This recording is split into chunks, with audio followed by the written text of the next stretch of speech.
जय श्री कृष्णा, जय श्री कृष्णा, जय श्री कृष्णा।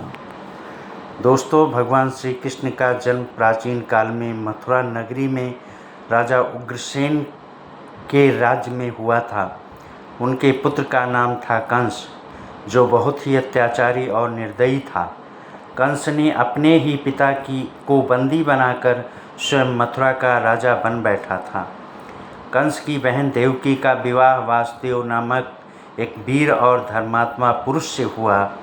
विवाह के बाद जब कंस अपनी बहन को विदा कराने के लिए रथ से ले जा रहा था, तभी आकाशवाणी हुई, हे कंस, जिस देवकी को तू प्रेम पूर्वक विदा कर रहा है, उसी के गर्भ से उत्पन्न 8वां पुत्र तेरा काल बनेगा और तेरा अंत करेगा।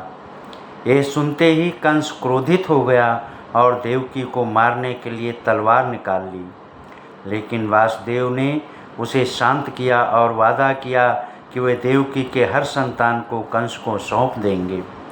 कंस ने वासुदेव और देवकी को कारागार में डाल दिया। जब भी देवकी को कोई संतान होती, कंस उसे मार देता।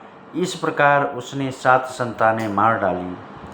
जब 8वीं संतान के जन्म का समय आया, तब आधी रात का समय था, चारों ओर अंधकार था। लेकिन उस समय जेल में अद्भुत प्रकाश फैल गया।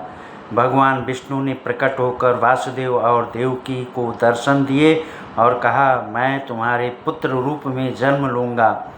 तुम मुझे गोकुल में नंद बाबा और यशोदा के घर पहुँचा दो और उनकी नवजात कन्या को यहाँ ले आओ। रात के ठीक 12 बजे भाद्रपद मास की कृष्ण अष्टमी तिथि रोहिणी नक्षत्र में श्री कृष्ण भगवान का जन्म हुआ।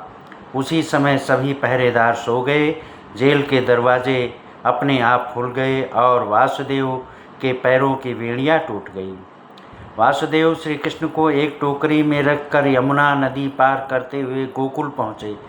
वहाँ उन्होंने यशोदा के नवजात कन्या को लेकर श्री कृष्ण को सुला दिया और वापस लौट आए।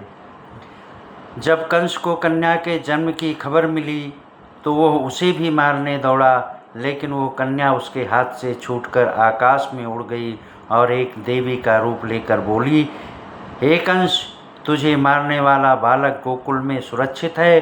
तू कितना भी प्रयास कर ले, उससे नहीं बच सकेगा।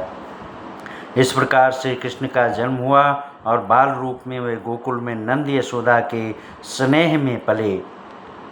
जय श्री कृष्णा, धन्यवाद, धन्यवाद। जय श्री कृष्णा, धन्यवाद।